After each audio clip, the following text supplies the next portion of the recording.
एक सवाल होता है, सवाल या क्वेरी या उनके संगत के मन की बात होती है।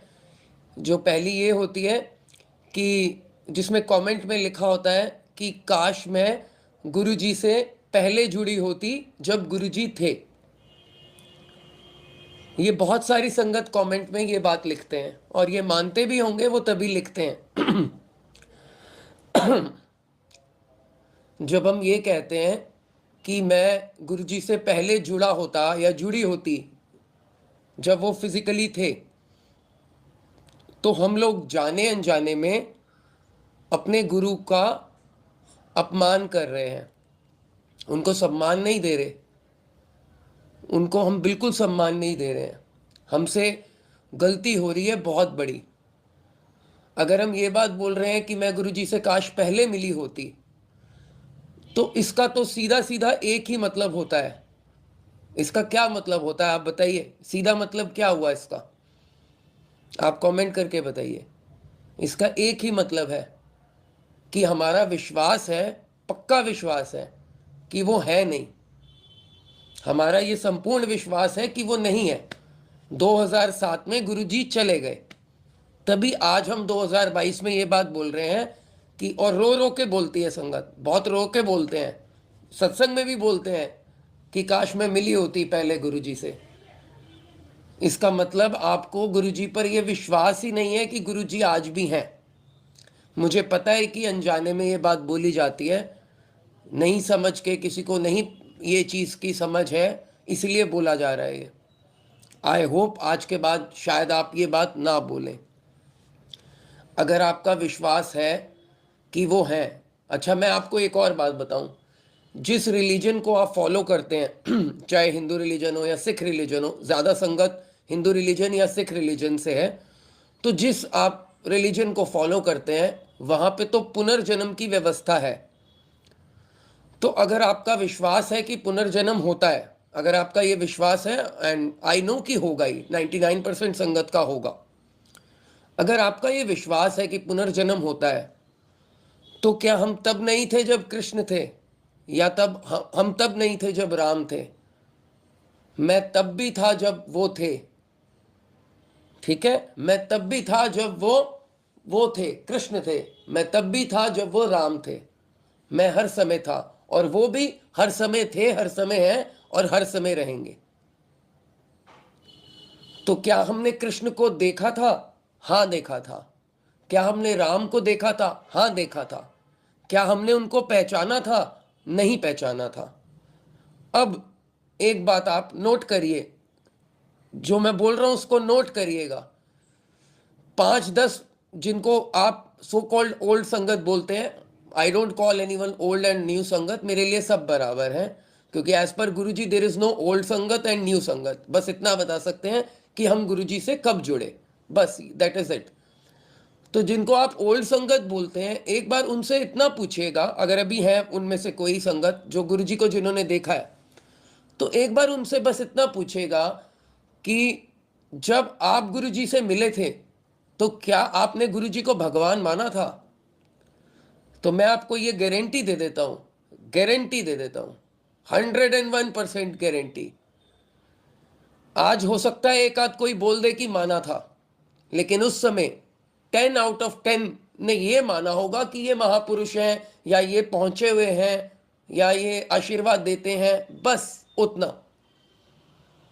क्योंकि जब भगवान धरती पर आते हैं तो वो एक पर्दा कर देते हैं, हमारे आगे माया का पर्दा कर देते हैं। हम उनको चाहकर भी नहीं पहचान सकते। वो तो कोई बहुत सिद्ध पुरुष हो तो पहचान ले, नहीं तो नहीं पहचान सकते हम उन्हें। ठीक है, तो इस डाउट को अपने मन से निकाल दीजिए। क्योंकि अच्छा, अगर ऐसी ही बात है तो दुर्योधन ने तो कृष्ण का विराट रूप देखा था। दुर्योधन ने कृष्ण को बोला कि इसको बंदी बनाओ, तो कृष्ण भगवान ने विराट रूप दिखा दिया दुर्योधन को। फिर दुर्योधन से पूछा कि भाई अब तो तुझे दिखा दिया ये भगवान है, बात क्यों नहीं मानता? उसने कहा ये भगवान होंगे, बट मेरे अंदर कुछ बैठा, ऐसी चीज कुछ है मेरे अंदर जो मुझे ये कहती है कि तू ये काम कर, ये भगवान है या कोई, मुझे नहीं मतलब, मुझे नहीं पता। ऐसा बिल्कुल नहीं है कि आपके सामने भगवान आ जाए और आप उसको पहचान लें, नहीं, जरूरी नहीं है। हमारे सामने खड़ा हुआ भगवान हमें नजर नहीं आएगा, उसको देखने के लिए तन की नहीं मन की आंखें चाहिए। रिपीट से फिर सुनिए, उसको देखने के लिए तन की नहीं मन की आंखें चाहिए। आंखों से नहीं, दिल से दिखते हैं। जब विश्वास पक्का होगा तो यहां पे नहीं, यहां पे नजर आएंगे, यहां पे नहीं, यहां नजर आएंगे, आएंगे। विश्वास पक्का कीजिए। ये 2 या 3 साल पुरानी बात होगी। मैं गुरुजी के मंदिर गई अपनी बेटी को लेके। तो उस दिन जब मैं मंदिर पहुंची, मंदिर बंद था। ना उस दिन ट्यूसडे था, ना उस दिन वेडनेसडे था। संगत आई भी हुई थी, पर वो मंदिर बंद था। बाहर बैनर लगा हुआ था कि कुछ दिन के लिए मंदिर बंद है। तो मैं जाके वहाँ पे बहुत निराश हुई, क्योंकि मैं बहुत उम्मीद से गई थी कि मैं आज गुरुजी का मंदिर देखूंगी, गुरुजी के दर्शन करूंगी। और मैं अपने घर में भी किसी को नहीं बता के गई थी कि मैं गुरुजी के मंदिर जा रही हूँ, क्योंकि कोई अभी मानता नहीं था, कोई भी गुरुजी से जुड़ा नहीं था। गुरुजी के मंदिर पहुंची, गुरुजी का मंदिर बंद था। तो मैं बहुत निराश होकर वापस आ रही थी। मैंने मन में सोचा कि अब जब गुरुजी मुझे अपने मंदिर बुलाएंगे, अपने आप से जोड़ेंगे, तभी मैं गुरुजी के मंदिर आऊँगी। तभी मैं गुरुजी जब अपनी ब्लेसिंग्स भेजेंगे, तभी मैं गुरुजी का स्वरूप विराजमान करूँगी। जब अपने आप से वो मेरे घर आएंगे, तब मैं विराजमान करूँगी। तो ऐसे ही कुछ समय बाद मेरे घर में कोई रिलेटिव आया। तो उनका लॉकेट स्वरूप कैसे मेरे घर पे छूट गया मुझे नहीं पता। मेरी बेटी ने दिखाया और कहा, मम्मा ये देखो, उन आंटी का ये लॉकेट स्वरूप हमारे घर पे रह गया है। तो मैं खुश हुई, मुझे ये लगा गुरुजी अपने आप से मेरे घर में आए हैं। मैंने उनको विराजमान किया, गुरुजी को, अपने मंदिर में। तब से मैं रोज गुरुजी को हाथ जोड़ने लगी, उनसे बात करने लगी। ऐसे धीरे धीरे मैं गुरुजी के साथ जुड़ने लगी। गुरुजी की बहुत कृपा रही मुझ पे। कुछ टाइम बाद कोविड आया, मेरी तबीयत बहुत ख़राब रहने लगी। उसके बाद गुरुजी ने मुझ पे बहुत कृपा करी, मुझे धीरे धीरे मुसीबतों से निकाला। मैं जब भी जहाँ भी जाती थी, किसी डॉक्टर के कोई टेस्टिंग के लिए, मैं गुरुजी का स्वरूप अपने साथ लेके जाती थी। मैं बोलती थी, गुरुजी आप मेरे साथ चलो और आपने ही मुझे ठीक करना है। और गुरुजी ने वैसा ही किया। गुरुजी मेरे साथ चलते थे, मुझ पे अपनी कृपा करते थे और हर मुसीबत से बचाते थे, और मेरे टेस्ट सही आते थे। धीरे धीरे वो मुश्किल समय था, जैसे तैसे वो भी कट गया। आज मैं जो सत्संग शेयर करना चाह रही हूँ, वो अपने पापा का करना चाह रही हूँ। उनको गुरुजी ने मुसीबत से निकाला, बहुत बड़ा संकट टाला उनके सर से। मैं गुरुजी का बहुत बहुत शुक्राना करना चाहती हूँ। कुछ समय पहले मुझे ऐसे ही एक सपना आया कि मेरे फादर का कोई बहुत बड़ा टेस्ट हो रहा है, मेडिकल टेस्ट हो रहा है, जो कि कैंसर टेस्ट है। तो मैंने सोचा कि नहीं, ये मुझे ऐसे ही सपना आ गया होगा। कुछ समय निकल गया, महीने साल निकल गए होंगे। फिर मेरे फादर ने मुझे बोला कि मुझे कुछ प्रॉब्लम हो रही है, हेल्थ इश्यू आ रहा है उनको।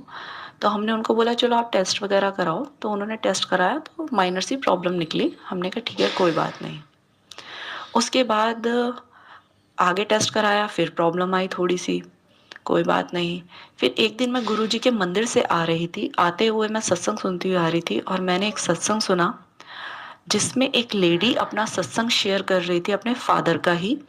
वो बता रही थी कि उसके फादर को प्रोस्टेट कैंसर हुआ था, जो कि गुरुजी ने अब उनको ठीक कर दिया है।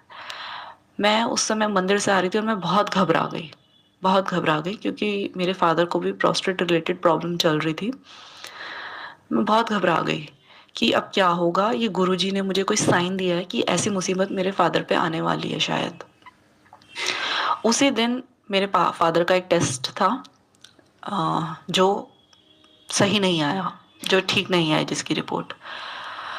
मैं बहुत घबरा गई। मैंने अपने ब्रदर को बोला डॉक्टर से कंसल्ट कर। उसने जितने भी डॉक्टर से कंसल्ट किया, उन्होंने बोला इनके फर्दर टेस्ट कराने पड़ेंगे, रिपोर्ट ठीक नहीं आई है। मैं बहुत घबरा गई। मैंने गुरुजी से अरदास करी, गुरुजी अब आप संभालोगे सब कुछ, हम कुछ नहीं कर सकते, सब आपने ही संभालना है। पर मेरी टेंशन दिनों दिन बढ़ती गई, मुझे घबराहट बढ़ती गई कि ये हो क्या रहा है। जैसे जैसे मेरे फादर के टेस्ट होने लगे, रिपोर्ट सारी खराब आने लग गई। एक टेस्ट, दो टेस्ट, तीन टेस्ट, जैसे जैसे टेस्ट हुए, किसी की रिपोर्ट ठीक नहीं आई उनकी। पर गुरुजी पे मेरा विश्वास था। घबराहट तो होती है, हम इंसान हैं, कि क्या होगा कैसे होगा, बट फिर भी ये था अगर गुरुजी साथ है तो संकट आया है पर वो टल जाएगा। फाइनली पापा की बायोप्सी हुई जिसमें उनको प्रोस्टेट कैंसर निकला, एडवांस स्टेज का कैंसर निकला। मैं बहुत रोई, मैं बहुत दुखी हुई, मैं बहुत दुखी हुई, बट फिर भी मुझे था गुरुजी बचा लेंगे, कुछ तो चमत्कार करेंगे, कुछ तो करेंगे, वो बचाएंगे। नेक्स्ट पेट स्कैन हुआ जिसमें रिपोर्ट और भी ख़राब आई, क्योंकि जब बायोप्सी हुई थी डॉक्टर ने बोला था कि कैंसर जो है सिर्फ प्रोस्टेट में ग्लैंड में है, और अगर हम वो निकालेंगे तो कोई खतरे वाली बात नहीं है, इतना हो जाएगा, बस उसको निकालेंगे और वो ठीक हो जाएंगे, बाकी जो थोड़ा बहुत प्रोसेस होगा हम देख लेंगे, ज़्यादा फैला नहीं है, सिर्फ उसी के अंदर बड़ा हुआ है। तो थोड़ी मुझे सबने कंसोल किया, समझाया, मेरे हस्बैंड ने, मेरे ब्रदर ने, कि घबराने की बात नहीं है, अब ये हो गया है तो ऑपरेशन होगा, सर्जरी होगी, वो ठीक हो जाएंगे। ठीक है। बट जब उनका पेट स्कैन हुआ तो वो क्लियर नहीं था, बट उसमें डॉक्टर ने एक डाउट डाल दिया कि कैंसर जो है वो प्रोस्टेट से बाहर आ चुका है और उनकी बोन तक भी पहुंच चुका है। बस ये सुन के आई वॉज शैटर्ड कि ये क्या हो गया। अभी तक ये था कि थोड़ा बहुत होगा, कुछ होगा, थोड़ा बहुत होगा, इन्फेक्शन होगा, चलो। फिर पता चला इतनी बड़ी प्रॉब्लम है, पर सिर्फ प्रोस्टेट में है, वो निकल जाएगा, मेरे फादर ठीक हो जाएंगे। अब तो ये डॉक्टर बोल रहे हैं बाहर आ गया, और बाहर भी कहाँ, बोन में, जो कि हमेशा ही रहेगा, वो कभी क्योर ही नहीं हो पाएगा अगर बोन में है तो। और उसके लिए लाइफ टाइम उनकी मेडिसिन चलेंगे, और ये मेडिसिन झेलना आसान बात नहीं था। फिर उसके बाद मैं बहुत टेंशन में रहने लगी। ऐसे ही 1-2 महीने निकले और मेरे फादर की दवाई चलती रही। डॉक्टर ने ऑपरेट भी नहीं किया उनको, डॉक्टर ने उनको 3 मंथ्स की दवाई दी, जिसमें मैं बीच में परेशान रहने लगी कि क्यों नहीं ऑपरेट कर रहे हैं, क्यों नहीं उसको निकाल रहे हैं, ऐसे तो ये बढ़ जाएगा। मेरे फादर भी दवाइयाँ खा खा के, इतनी हैवी डोज खा खा के बहुत परेशान हो रहे थे। तो मुझे था कि अब कुछ रास्ता दिखाओ गुरुजी। हमने 1-2 डॉक्टर से और कंसल्ट किया, सबके एडवाइस अलग अलग होते थे। तो मैंने कहा गुरुजी जो आपको बेस्ट लगे आप वो करना, जो डॉक्टर उनके लिए बेस्ट लगे आप हमें वहीं भेजना, वहीं से उनका इलाज करवाना। तो हमने जो पहला डॉक्टर जिसको रेफ़र किया था हम उसी के पास जा रहे थे। तो 3 महीने की उन्होंने दवाई चलाई। उसने बोला फिर उनका एक टेस्ट होगा मेरे फादर का, अगर थोड़ा बहुत भी इन्फेक्शन कंट्रोल हुआ तो वो सर्जरी के लिए देखेंगे। मेरे फादर का 3 महीने बाद टेस्ट हुआ, उनका इन्फेक्शन गुरुजी की कृपा से कंट्रोल में था। हम खुश थे, बहुत खुश थे, बट फिर भी जो बोन में कैंसर का डर था वो बना हुआ था। मैं फिर भी अपने भाई से बार बार जिद कर रही थी कि उनकी बोन बायोप्सी करा, उनका दोबारा पेट स्कैन करा। नहीं होगा बाहर, नहीं होगा, डॉक्टर कह रहा डाउटफुल है तो नहीं होगा, मेरे गुरुजी ऐसा नहीं कर सकते, नहीं होगा ऐसा। बट मेरा भाई कह रहा था नहीं, बाहर है, डॉक्टर बोल रहा है, बाकी जब उनको सर्जरी होगी तब पूरा क्लियर हो जाएगा। जी, 3 महीने बाद जब उनका एक टेस्ट हुआ जिसमें उनका इन्फेक्शन कंट्रोल आया, डॉक्टर ने देखा, डॉक्टर ने बोला ये पॉजिटिव साइन है। फिर हमने डॉक्टर से पूछा कि आगे का क्या प्रोसेस हो सकता है, तो उन्होंने बोला, हमने बोला कि आप कह रहे थे कि डाउटफुल है कि उनकी बोन में है या नहीं है, तो उसके क्लैरिटी के लिए क्या करना चाहिए। तो उन्होंने बोला चलो आप एक बार और पेट स्कैन करा लो। हमने पेट स्कैन कराया मेरे फादर का। तो पेट स्कैन में गुरुजी की कृपा से, सिर्फ गुरुजी की कृपा से, मेरे फादर का जो कैंसर था सिर्फ प्रोस्टेट में था, जो कि काफ़ी हद तक कंट्रोल हो चुका था, बाहर कोई नहीं फैला हुआ था, ना बोन में था, ना प्रोस्टेट ग्लैंड के बाहर था। मुझे बहुत तसल्ली हुई, शुक्राना गुरुजी, बहुत बहुत शुक्राना गुरुजी। मुझे बहुत तसल्ली हुई ये बात सुन के डॉक्टर की। फिर उसके बाद डॉक्टर ने सर्जरी का टाइम दे दिया, हमें डेट दे दी कि सर्जरी होगी, बट बहुत बड़ी सर्जरी होगी है। घबराए हुए थे हम डॉक्टर के पास लेके गए। उन्होंने बोला कि हम सर्जरी करेंगे, उसके बाद जो है वापस से एक बायोप्सी होगी उनकी, फिर पता चलेगा कि डॉक्टर आगे का प्रोसेस क्या रखेंगे। मुझे डर लगा हुआ था, मैं गुरुजी से लगातार रोज अरदास कर रही थी, गुरुजी बचा लेना, मुसीबत आई है, संकट आया है, आप टाल देना इसको, बचा लेना। आप जैसे कहते हैं ना 10% भोगना पड़ेगा, बस आप वैसे ही कुछ कर दीजिएगा। और वैसा ही गुरुजी ने किया भी। मेरे फादर की सर्जरी हुई, सर्जरी अच्छी हो गई, सक्सेसफुल हो गई। मैं जब तक हॉस्पिटल पहुंची, जिस दिन सर्जरी होनी थी, सर्जरी अर्ली मॉर्निंग थी, 7-7:30 पे। तो जब तक मैं हॉस्पिटल पहुंची मेरे फादर को मेन सर्जरी वाले जगह पे लेके जा चुके थे, तो मेरे ब्रदर वगैरह ने बोला नहीं मिलने देंगे। मैंने कहा मैं एक बार ट्राई करूँगी। मैं अपने गुरुजी का स्वरूप लेके गई। मैं चाहती थी कि एक बार माथा टिकाऊँ अपने पापा का गुरुजी के स्वरूप से। मैं गई जैसे तैसे, उन्होंने बोला उस फ्लोर पे तो लिफ्ट भी नहीं जाती, तू नहीं जा पाएगी। मैंने कहा नहीं मैं जाऊँगी, मेरे गुरुजी ज़रूर मिलवाएंगे मुझे अपने पापा से। मैं गई, मैंने उनको रिक्वेस्ट करी, मैंने बोला मैं एक बार अपने पापा से मिलना चाहती हूँ। उन्होंने मना किया। मैंने कहा प्लीज़ एक बार देखने दो। मेरे फादर सर्जरी के लिए लेटे हुए थे, अभी ऑपरेशन थिएटर में नहीं लेके गए थे, बट वो बाहर थे। मैं उनसे मिल पाई। मैंने गुरुजी का स्वरूप मेरे पापा को माथा टिकवाया और मैंने बोला मंत्र जाप करते हुए पापा आप जाओ, गुरुजी का नाम लो, और मुझे पता है गुरुजी ही सब कुछ करेंगे। मैंने गुरुजी को बोला प्लीज़ गुरुजी आप मेरे पापा के साथ ऑपरेशन थिएटर में जाइए और आप उनका ऑपरेशन करिए। तसल्ली हो गई थी कि गुरुजी सब संभालेंगे। जब तक अब गुरुजी ने इतना कंट्रोल कर लिया है, चीज़ें धीरे धीरे कम कर रहे हैं, तो आगे भी गुरुजी सब ठीक करेंगे। पापा की सर्जरी हो गई, पेन में तो वो रहे जैसे कि सर्जरी होती है, उसके बाद थोड़ी सी दिक्कतें होती हैं। बट उनकी फिर रिपोर्ट आई, जो फाइनल रिपोर्ट आनी थी बायोप्सी की, तो उससे डॉक्टर ने हमें बताया कि अब इनको आगे किसी रेडिएशन, किसी अभी थेरेपी की ज़रूरत नहीं है, किसी चीज़ की अभी ज़रूरत नहीं है, किसी दवाई की ज़रूरत नहीं है। जो कि हमें लग रहा था, जो मेरा भाई बोलता था, डॉक्टर से मिल के आता था, उसको लगता था कि ये दवाई उनकी लाइफ टाइम चलेगी और उनकी रेडिएशन थेरेपीज़ होंगी, हार्मोनल थेरेपीज़ हो सकती हैं। तो हमें ये डर बना हुआ था। बट गुरुजी की कृपा रही, बहुत कृपा रही कि वो सर्जरी हुई और डॉक्टर ने बोल दिया अभी उनको और किसी चीज़ की ज़रूरत नहीं है, ना उनको अभी कोई दवाई खाने की ज़रूरत है, ना किसी थेरेपी की ज़रूरत है। हाँ, उनकी केयर करिए आप, और 3 महीने बाद वापस हम टेस्ट करेंगे। मुझे पता है गुरुजी की कृपा रहेगी और वो आगे भी स्वस्थ रहेंगे, क्योंकि गुरुजी जिनका हाथ थाम लेते हैं वो हमेशा स्वस्थ रहते हैं। गुरुजी की कृपा में जो रहता है वो मस्त रहता है। गुरुजी का बहुत बहुत शुक्राना कि उन्होंने मेरे पापा पे कृपा करी, मेरी अरदास सुनी गुरुजी ने, हमें इस संकट से निकाला। गुरुजी अपने हर भक्त को, अपने हर बच्चे को संकट से निकालते आए हैं और आगे भी निकालते रहेंगे। गुरुजी की कृपा मुझ पे, मेरे परिवार पे, पूरे संगत परिवार पे ऐसे ही बनी रहे। जय गुरुजी। शुक्राना गुरुजी। एक सत्संग तो नहीं है, एक 2 मिनट का मैसेज है, आंटी ने मुझे व्हाट्सएप पे भेजा है, ग्रुप संगति है हमारी, तो मैं आपसे वो शेयर करता हूँ, मैं प्ले करता हूँ। उसके बाद मैं आंटी से भी कुछ बोलना चाहता हूँ और आपको भी कुछ बोलना चाहता हूँ। 2 मिनट का वो है, आप सुन लीजिए। मैसेज भेजा है आंटी ने मुझे, आप सब सुनिए। अभी आया था थोड़ी देर पहले। आंटी का नाम है रंजीत कौर आंटी, पंजाब से हैं। आंटी ਤੁਹਾਡਾ मैसेज ਹੁਣ मैं चलान लग्या, सारी संगत सुनेगी। ਹੁਣ तुसी भी सुन लो तो संगत भी सुनेगी। सुनिए आप सब, और आंटी भी सुनी लेंगी, सुनती हैं वो।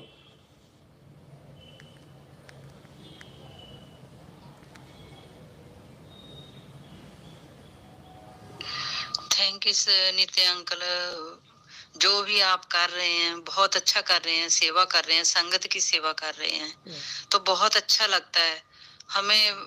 जब आपकी आवाज ही सुन लेते हैं ना बस, तो उतना ही काफी है जो आप अपने आप बोल के कह देते हो।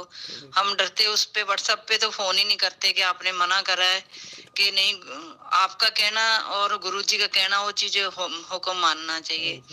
तो जब अपने आप आपकी आवाज सुनी है आज, तो हमें ये लगता है कि मंडे के दिन गुरुजी अपने आप बोल के हमें बता रहे हैं ये चीज की नहीं, आप संगत में जुड़ो, सत्संग में जुड़ो, कोई अच्छी चीज मिलती है सुबह उठ के हमें, रात में, हर टाइम हमें गुरुजी का नाम मुंह पे आता है, बच्चों के नाम पे आता है। बच्चे जब पढ़ते हैं, बच्चे हमारे तीनों बेटियां ही हैं, बेटा नहीं है, विदेश में है, तो सब बच्चे भी पता नहीं कैसे, मुझे नहीं समझ नहीं आ रही कैसे जुड़ गए बच्चे गुरुजी के साथ।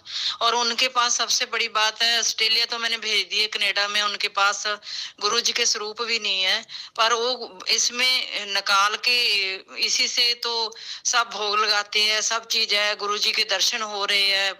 भगवान की बड़ी कृपा है, बस बहुत है जो आप इतना दे रहे हो ये चीज। तो मेरे लिए कुछ नहीं है, मेरे लिए ये चीज है कि गुरुजी घर बैठे ही दर्शन दे रहे हैं। मेरा नितिन अंकल, मेरा गाजियाबाद पड़ जाता है, गाजियाबाद में सेवाबाद। तो हम लोग मंदिर में, वहाँ डुगरी मंदिर में मतलब जाते रहते हैं। तो छोटी बेटी ऑस्ट्रेलिया गुरुजी ने बचवाई है कि जिस दिन पहले दिन दर्शन करने गए थे, 6 साल में काम नहीं हुआ, किसी ने बताया जब, तो वहां जाओ, ले गए वहां, तो वहां जाके 7 जुलाई को हमें बर्थडे वाले दिन न्यूज मिली कि आपका वीजा आ गया। तो वहां खड़े थे गुरुजी के मंदिर में, कितनी बड़ी बात है। तो मैं ये चीज भी शेयर करूंगी आपके, बहुत सारी चीजें हैं मेरे साथ। मैं भी एक कैंसर पेशेंट हूँ, लेकिन इस टाइम पेशेंट नहीं हूँ। मैं बहुत गुरुजी को मानती हूँ, बहुत। मुझे पता भी नहीं था कि मुझे हुआ है कि नहीं हुआ। 4 साल हो गए आज, तो बड़ी दाते की कृपा है। तो बस चलो इतना सा मैं शेयर करती हूँ। सॉरी इतना भी बोलने में आप मना करते हो, तो मैं वैसे वॉइस भर के भेजूंगी रिकॉर्डिंग करके। और मुझे थोड़ा करना नहीं आता, इसलिए मैं पूछ के किसी से ना तो करूंगी। थैंक यू बहुत बहुत, जो आपने जोड़ लिया, मुझे ब्लेसिंग मिलती है गुरुजी की, तो बहुत काफी है मेरे लिए। मैं सुबह भी रात में भी लगी रहती हूँ इसमें ना।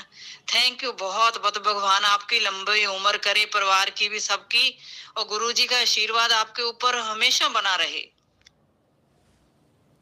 सुना आपने? पहले तो मैं आंटी को थैंक यू बोलता हूँ।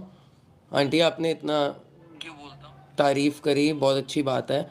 और गुरुजी ने आपके जो बेटियां हैं उनको तीनों को फॉरेन भिजवा दिया है, वहाँ पे जॉब कर रहे होंगे, तो वेरी नाइस। वीज़ा भी लग गया, सब हो गया। बट एक बात, जो 2 चीज़ें मेरे को आपसे बोलनी है और बाकी संगत से भी, जिसका ध्यान रखना है आगे। मैं एक स्टोरी बोलता हूँ छोटी सी। तो मतलब कि बस एक 10 सेकंड की स्टोरी ये है कि आंटी ने जैसे बोला ना, नितिन अंकल बोल देते हैं तो हमें लगता है ऐसे गुरुजी ने बोल दिया। तो आंटी एक मैं कहानी आपको बोलता हूँ। होता ऐसा है कि एक अंधे ने दूसरे अंधे को बोला कि मुझे सड़क पार करा दो। तो पहले अंधे ने सोचा, मतलब कि मैंने सोचा कि ये तो अंधा है, मैं इसको क्या पता लगेगा कि मैं भी अंधा हूँ, ये तो खुद अंधा है। तो मैंने आपका हाथ पकड़ा, आपको पार कराने गया और हम दोनों खाई में गिरे। ठीक है? इस कहानी का मेनली मकसद ये है कि जब कोई, अभी क्या है कि मैं भी आप ही की तरह एक गुरु संगत हूँ। मैंने थोड़े दिन पहले भी बताया था, कोई कंफ्यूजन मन में मत पालो, क्योंकि फिर क्या होता है कि हम लोग गलत काम कर देते हैं, किसी इंसान को थोड़ा सा ऊपर करके उससे गलत काम कराते हैं। अगर कोई तरक्की के रास्ते पे जा रहा है, कोई ईश्वर से जुड़ रहा है, तो उसे नीचे गिरा देंगे और खुद भी गिरेंगे। अगर आपको पूरा समंदर मिल रहा है तो आप एक सागर की बूंद का क्या करोगे? जब ये समंदर पूरा बैठा है तो मैं तो उसकी एक बूंद हूं, मैं तो एक कण हूं उसका। तो ऐसे में क्या होता है, कई बार फिर जो सेवा कर रहा है वही सोचने लगता है कि मेरे अंदर ही कुछ शक्ति है क्या। फिर अपने ऊपर अहंकार हो जाता है, फिर जो वो सेवा दी हुई है ना उसने, वो वापस छीन लेता है। जो उसने थोड़ा बहुत कृपा करके सेवा दी थी, वो कहता है आजा बेटा वापस दे दे, अब तेरे बस की काम नहीं रहा, तो वो हमसे वापस ले लेता है। तो कभी किसी भी संगत को सिर्फ गुरुजी में शक्ति है, गुरुजी में विश्वास करना है। बाकी जो मुझे सेवा दी है, जो मुझे काम दिया है, मैं अपना काम करते जाऊंगा। कोई 8वीं में, कोई 10वीं में, कोई 12वीं में, कोई नर्सरी क्लास में भी आता है बच्चा, 10 साल के बच्चे भी सुन लेते हैं सत्संग। वो मेरी वजह से नहीं सुनते, गुरुजी की वजह से हो रहा है ये। अभी कितने लोग हैं इस टाइम? 394 संगत सुन रही है, मेरी वजह से थोड़ी सुन रहे हैं। उसकी, मैं बार बार बोलता हूं, उसकी कोई शक्ति है जो काम कर रही है। इसलिए किसी भी संगत को मत बोलो ऐसा। कोई मिसयूज करने वाले भी लोग बहुत हैं गुरुजी की संगत में। सारे ऐसे नहीं कि भाई सारी संगत एक जैसी है, ऐसा नहीं है। मिसयूज करने वाले भी लोग हैं, कोई गलत यूज करेगा किसी चीज का। मुझे पता है आपने बहुत प्यार से बात बोली है, बट मेरे को आपका मैसेज बोल के सारी संगत को एक मैसेज देना था, ताकि वो अवेयर रहें, अच्छे से अवेयर रहें। कोई कितना भी बोले कि मैं गुरुजी के साथ रहा हूं, दोस्त हूं, उनका भाई हूं, उनका बेटा हूं, कुछ भी हूं, मैं कुछ भी हूं, बट गुरुजी ही है जो है। You have to get the connection with Guruji only. किसी संगत से नहीं कनेक्शन बनाना हमें। गाइडेंस ले लो, आप गाइडेंस ले लो किसी से, that is okay, but connection मत बनाओ किसी से। अगर आपने संगत से कनेक्शन बना लिया ना, फिर आपको गुरुजी नहीं मिलेंगे, ये बात आप ध्यान रखो। और जो आंटी के डरने की बात है, आंटी मैं इसलिए मना करता हूँ क्योंकि आपको पता ही होगा हमारे 7 ग्रुप हैं व्हाट्सएप पर, और मेरा नंबर आपको पता होगा कि नहीं, आई डोंट नो, तो मेरा नंबर तो सभी के पास है जितने ग्रुप में संगत हैं, और वैसे भी बहुत लोगों के पास है। तो मुझे 100-200 कॉल्स आते हैं, मैं किसी का फ़ोन नहीं उठाता आंटी। अब मैं एक का उठाऊं या दूसरे का उठाऊं तो फिर ऐसे भेदभाव तो नहीं कर सकता किसी के साथ, इसलिए मैं कोशिश यही रहती है कि किसी का ना उठाऊं। फिर मैं बात बोलता हूं कि अपने ग्रुप एडमिन से ही कर लो, क्योंकि बाकी चीज़ों में मैं टाइम दे रहा हूं। जितनी देर में मैं एक संगत से बात करूंगा, हो सकता है उतनी देर में कोई मैसेज, कोई बात हजारों लोगों तक चली जाए, या कोई थॉट ऐसी डाल दे ईश्वर मेरे मन में, कोई थॉट आ जाए जो मैं आगे कन्वे कर सकूं अपनी बात। इसलिए मैं अवॉइड करता हूं, और फिर ध्यान भी भटकता है ज़्यादा बात करने में ना, तो फिर वो बातें ना बदल जाती हैं। मैंने करके देखा है ऐसा, संगत से बात करी है तो धीरे धीरे क्या होता है, बातें ना गॉसिप में बदल जाती हैं, विच इज़ नॉट करेक्ट। जो चीज़ के लिए हम जुड़े थे वो चीज़ पीछे रह जाती है और हम आपस में गॉसिपिंग शुरू कर देते हैं। बहुत संगत करती होगी, सभी हम ह्यूमन बींग्स हैं, तो हमें पता नहीं है कि ये शरीर किस क्षण हमसे छिनेगा। आप याद रखो ये बात। सिद्धार्थ शुक्ला का मैं बार बार एग्जाम्पल देता हूँ। रात को सोया, हट्टा कट्टा इंसान 40 साल का, मैं 38 हूँ, मेरे से 2 साल बड़ा, तो एक हट्टा कट्टा ठीक ठाक दिखने वाला बिल्कुल इंसान रात को सोता है, सुबह नहीं उठता है। वी डोंट नो, हमें जाना है, हमें यहाँ से चले जाना है। This is not a permanent place for us. ये तो एक ट्रेन की टिकट लेके बैठे हुए हैं हम। जिस भी दिन स्टेशन आ गया, और ये स्टेशन एक ऐसा स्टेशन है जो कभी पहले अनाउंसमेंट करके नहीं आएगा। अगर जिसका बैग पैक है ना पहले से, वो तो उतर जाएगा छलांग मार के, लेकिन जिसका सामान पूरे कमरे में, पूरी बोगी में बिखेर रखा है जिसने, वो देखेगा कि मेरी चप्पल कहाँ है, जूते कहाँ है, मेरा बैग कहाँ है। उसको उतरना नहीं होगा, उससे उसको जाने में बहुत दिक्कत होगी ट्रेन से उतरने में। और जिसका सामान रेडी है वो छलांग लगा देगा। और कोई साथ नहीं उतरता है इस ट्रेन में। आप मुझे बोलोगे कि मेरे साथ उतर जाओ तो मेरा स्टेशन आपसे अगला होगा। किसी को भी बोलोगे अपने फैमिली मेंबर को कि मेरे साथ उतरो, वो बोलेंगे हम नहीं उतरते, हम तो अगले स्टेशन पे जा रहे हैं, हमारा ये स्टेशन नहीं है, वो ये आपका स्टेशन है, आप उतरो। तो कोई साथ नहीं उतरता हमारे, अकेले उतरना है। तैयारी करिए उस चीज़ की कि कभी जब उतरने का मौका लगे तो हम फटाफट से उतर जाएं। हमारी तैयारी पूरी होनी चाहिए, ठीक है।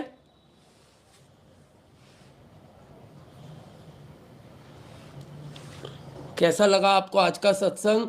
कुछ लाइंस मैं पढ़ देता हूँ, कुछ कोट्स मैं पढ़ देता हूँ जो आज कहानी की जगह में I am reading few quotes. कहानी तो यही हो गई, जो मैंने आपको कहानी सुना दी, ये कहानी ही हो गई एक तरीके से आज की। तो I am reading few quotes, तो मैं कोट्स पढ़ देता हूँ कुछ। सुनिए आप। अगर किसी और का दुख देखकर आपको भी दर्द होता है तो इसका मतलब आपकी आत्मा में परमात्मा विराजमान है। कोई भी कर्म करने से पहले एक बात का हमेशा ध्यान रखना चाहिए कि ईश्वर की नजर सब पर होती है। अच्छे लोगों की ईश्वर परीक्षा बहुत लेता है लेकिन साथ नहीं छोड़ता, और बुरे लोगों को ईश्वर बहुत कुछ देता है लेकिन साथ नहीं देता।